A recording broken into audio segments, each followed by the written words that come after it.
You know what's better than beating the New Orleans Saints? Beating them at their house. Ha ha! Yes! Welcome to the Buccaneers Observer. This is Ralph Phillips. The Buccaneers beat the Saints today in their Week 4 matchup. The score was, the score was 26-9. It really wasn't that competitive a game. I would have to say that the Bucs dominated the game pretty much all the way through. You started off, it was loud in there. The stadium was really thumping, but it got quiet pretty quick because they saw that the Bucs were not the team that they thought they were going to get against the Eagles. Now, all of us that watched the live stream with the Buccaneers and the Eagles with the All-22 review, we saw that the Bucs really lost that game. It wasn't that the Eagles beat us. We kind of beat ourselves. So, we were very confident coming into this game. Pretty much everybody picked the Bucs to win.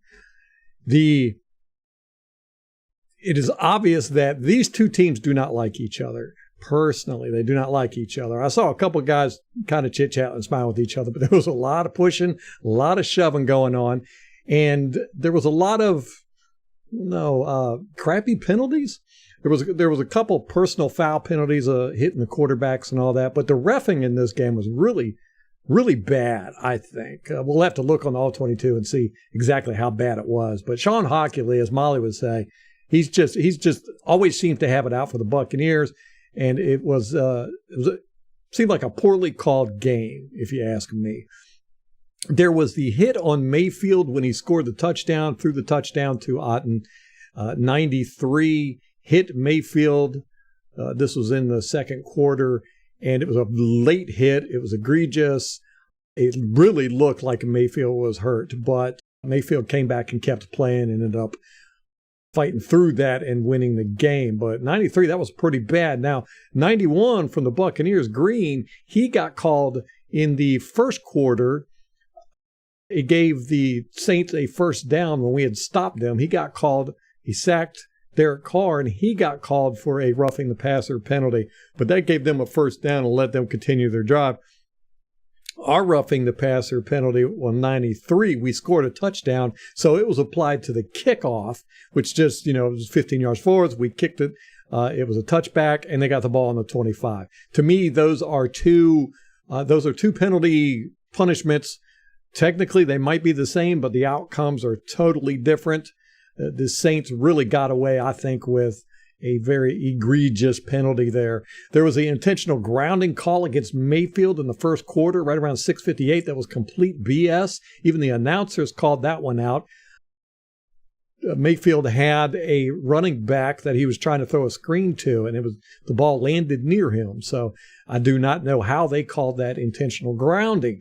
It's one of the penalties that, if you've been watching me for a long time, I've complained about forever. But this one was pretty much the opposite of what I normally complain about. The Saints interception that was ruled a touchback, or was not ruled a touchback, and it gave the Saints the ball on about the 1 yard line. That was a crappy call. It should have been a touchback. I'll give the Saints that. And then Shaq Barrett got a sack in the third quarter, but was penalized for face masking. He never grasped the face mask. He just glanced it. And, the rule book says that's not a penalty. If you inadvertently hit the face mask with your hands. So that was a BS call. A couple of interesting things in this game. There was a moment where Logan Hall was on the ground and somebody went to help him up and he kind of batted their hand away, and then he jumped up from his back to his feet, like the old karate moves. That's quite impressive for a guy his size. They eventually showed it later in slow motion on the broadcast.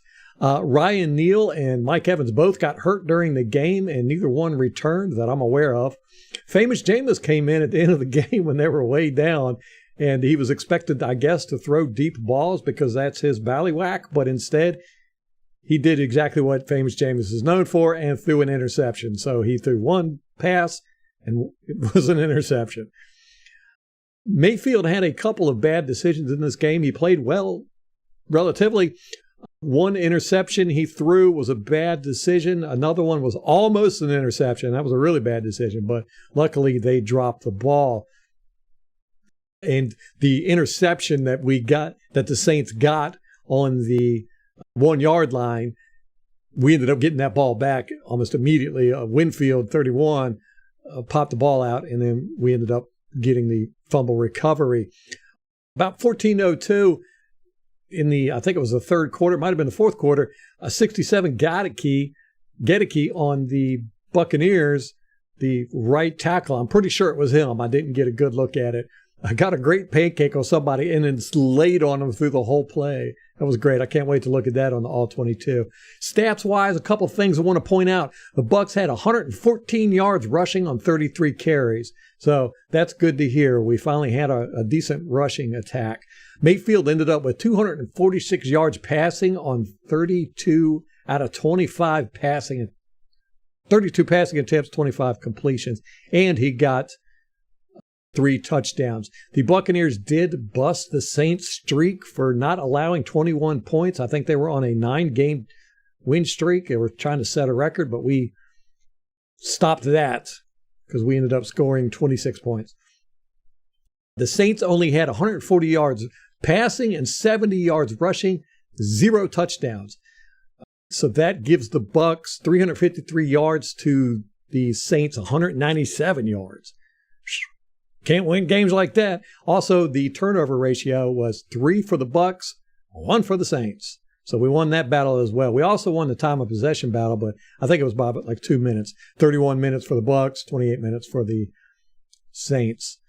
Game balls for the offense, going to give it to Godwin. He ended up with quite a few yards. I think he had 110, somewhere around there. Let me look that up real quick. Godwin had 114 yards, 11 targets or 8 receptions for a 14.3 yard average. Defense, going to go with Winfield. Winfield did a great job on defense, and he was our tackle leader as well. We'll have to look at the All-22 before we can definitively make our game ball awards. Speaking of awards, MK ended up winning the prediction battle. He picked 28-10 Buccaneers. The final score, of course, was 26-9. So that was a close one. Good job, MK. Bucs have a bye week next week, so there will be no game next Sunday for us. That stinks. It sucks having the bye week this early, but it's going to allow us to evaluate and heal up a little bit. We do have some injuries that we can work on. Nothing serious, though. That's the good thing. So this week for the live streams, we'll probably be watching the Atlanta Falcons All-22. That seemed to be the consensus everybody wanted to watch. Although after their game today, which was pretty bad, they got beat in London by the Jaguars pretty definitively. Don't know how much we're going to want to watch the Falcons. But there's really nobody in our division that I feel is competitive with the Bucs. Not at this time. The Bucs are now the lone leaders in NFC South, and again, I think it's going to be a while, if at all, before anybody is competitive with us and challenges us for that leadership spot. We got it, man. We got this division. I think the Bucs are on fire. Bucs are going to do good. They're doing a lot better than everybody expected. We're 3-1 right now. Nobody expected 3-1. Well, we had a few people in chat who have predicted the Bucs were going to do a lot better, but most people, myself included, did not think the Bucs would be at 3-1 right now. Anyhow, that is going to wrap it up for this game. And the